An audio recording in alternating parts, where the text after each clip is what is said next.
Tout d'abord, le 10 août 1945, le Viet Minh déclenche un soulèvement en Indochine contre la domination japonaise. En dépit de moyens limités, il parvient à prendre le pouvoir. La capitale Hanoï tombe le 19 août. Néanmoins, on sait que le 2 septembre 1945 fut marqué par la signature des actes de capitulation du Japon et de son départ qui signe la fin de la Seconde Guerre mondiale. Mais non pas seulement, car Ho Minh Chi proclame le même jour l'indépendance du Vietnam, qui est jusqu'ici une colonie française. Le général de Gaulle, lui, estime qu'il faut restaurer la souveraineté française sur l'Indochine. C'est ainsi que va se créer un conflit post-guerre mondiale entre la France et le Viet Minh, qui est fondé par Ho Minh Chi en 1941.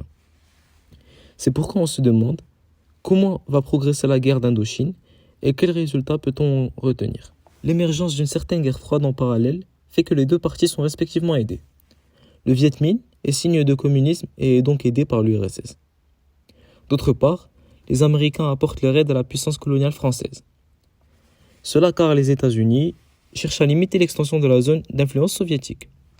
C'est d'ailleurs ce que l'on appelle l'endiguement. L'administration américaine est également préoccupée par ce qui est appelé la théorie du domino. C'est la crainte du fait que si un pays bascule dans le communisme dans cette région de l'Asie du Sud-Est, ce sont tous les autres, c'est-à-dire la Thaïlande, le Cambodge, le Laos ou encore la Malaisie qui risqueraient de basculer à leur tour au sein du communisme. Si les Américains sont directement engagés au Vietnam, l'armée rouge ne l'est pas. Par contre, l'URSS aide matériellement le Nord-Vietnam et y envoie ses conseillers militaires. C'est pour cela qu'il s'agit d'une guerre dite asymétrique.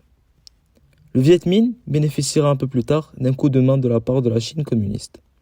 En novembre 1946, les premiers bombardements français ont lieu contre des installations portuaires contrôlées par le Viet Minh. Cela va marquer un tournant dans les relations entre Français et Vietnamiens.